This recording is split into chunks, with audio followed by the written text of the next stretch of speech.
Welcome to the Marriage Steps podcast. For developing a long-lasting, happy relationship is the status symbol to achieve, and following my 6 marriage steps is a path to help get you there. I'm your host, Dr. Wyatt Fisher, a licensed psychologist specializing in marriage counseling. The Marriage Steps podcast is listener supported, so to help keep it on the air for couples worldwide to receive hope for their marriage, please consider becoming a monthly supporter by going to patreon.com/marriage steps.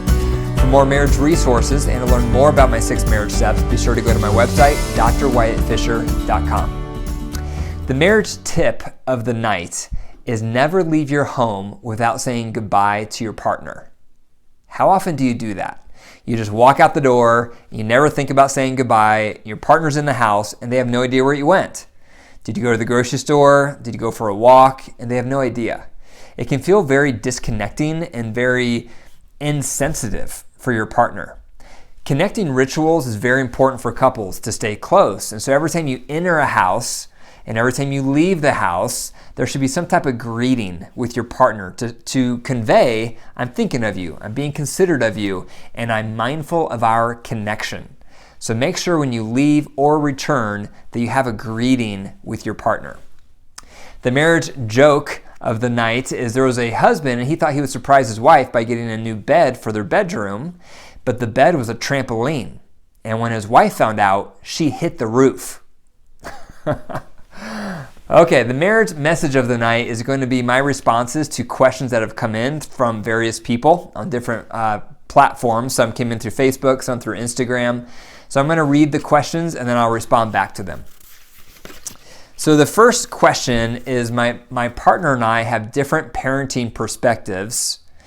What should we do? Because we view parenting differently, so we continually disagree on how to parent our kids and our teens. So this is common, and if you have kids, you know this is common. Partner A may be more strict, partner B is more lenient, you disagree on how to parent the kids. The first tip is never move forward with parenting your kids until you're on the same page with your partner. Because if you're not a unified front, your kids are going to divide and conquer. You have to become a unified front. And that takes impulse control, because you can't just respond in the moment to your kids. You have to tell them, hold on, your mom and I or your dad and I will talk about that and we'll let you know.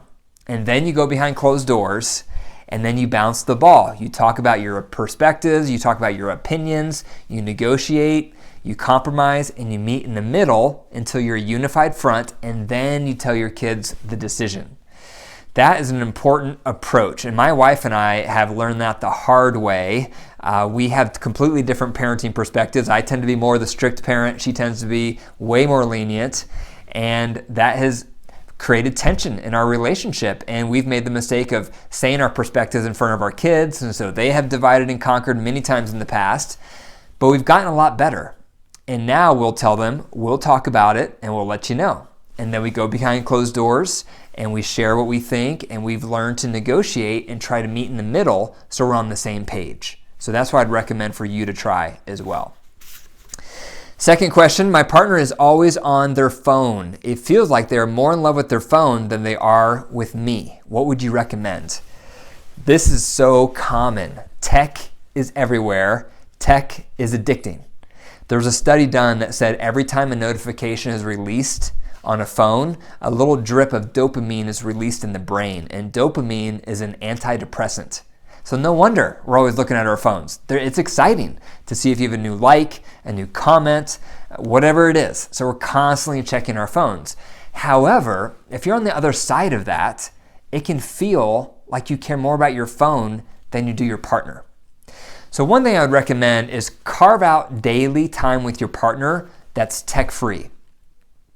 Think about perhaps every night for an hour or even 2 hours where you're going to power off your phones, power off your tablets, power off your laptops, whatever it is, and provide undivided attention. If you have that carved out undivided attention, your partner probably won't care if you're on your phone the rest of the time throughout the day, but they need daily quality time having your undivided attention. So negotiate that with your spouse to see what that would look like on a daily basis and on a weekly basis. Some couples I know have a once a week digital Sabbath is what they call it, and they'll go once a week for, say, 6 hours without tech. so they can have a more extended period of time without the interference of the phone. So experiment with that, because you want your partner to feel like they're number one, not your phone is number one. Next question. We are moving soon and will be in the same town as my parents. My wife is worried we'll be seeing them all the time. What should we do? That is scary. When you're moving to a new place and you're going to be living near your in-laws, it's very normal to get anxious that you're going to be with them all the time. So I'd recommend you and your spouse sitting down and talking through what would be an ideal frequency to see the in-laws. Once a day, once a week, once a month. What is it for you? You're going to have to negotiate that, because the biological child may want to see them more frequently than you. And perhaps there's a way to do both. Perhaps as a couple, you can see them at a certain interval, and then perhaps the biological child could see them even more than that one-on-one if they wanted to. But as a couple, you need to get on the same page, ideally before you even move to that town, so that you've negotiated it, you've talked it through, you have the same expectations, and then ideally you would have that conversation with your parents before you move to town as well. Talk to your parents and say, Mom, Dad, we're moving to town. What are you guys thinking? What are your expectations of how often we should see each other? Here's our expectations. And there may need to be a little negotiation there as well. But the more the couple can get on the same page and communicate that to the parents, so the parents are on the same page, the smoother that transition will go. Okay, the last question is, we've been married 2 years, and I just discovered my husband looks at porn several times a week and masturbates. How should I respond to this? This is a common question, and more pornography is creeping into marriages and creating issues. So when it comes to porn, it's a highly personal topic, and everyone has a different perspective, a different moral perspective as well. Some couples are completely fine with porn and they don't think anything about it. Other couples think it's okay in small doses. Other couples feel it should be zero porn, period. So this is going to be a value topic for you and your partner to discuss. You're going to have to think through it and process through it where you're going to land on this topic with your values and your moral system. But one thing I would start with for this person who wrote this in is start by talking to your partner and ask them what's causing their porn use. Perhaps it's an addiction that was there before they met you. Perhaps they're going through something really stressful and they're turning to that for relief. Perhaps they're feeling a lot of sexual frustration in their marriage with you, but they're too nervous to talk about it, so they're turning to porn. Understanding what's causing the porn use is a really important first step. The second thing I would recommend is you want to get on the same page with your partner. You want to have no secrets, because you never want to have any type of sexual activity being done behind someone's back. And that's why when you find out your spouse has been looking at porn without you knowing about it, it can sometimes feel like infidelity for people. So if you agree that some porn use is okay, you need to be open and honest about it, because secrets on any level kill trust. So it's not so much about the porn, it's about the deception, and it's about doing something behind your partner's back, in addition to it being something sexual. Now, if your partner is turning to porn and masturbation and neglecting sexual activity in the marriage, then that's a big problem, because you never want that to happen.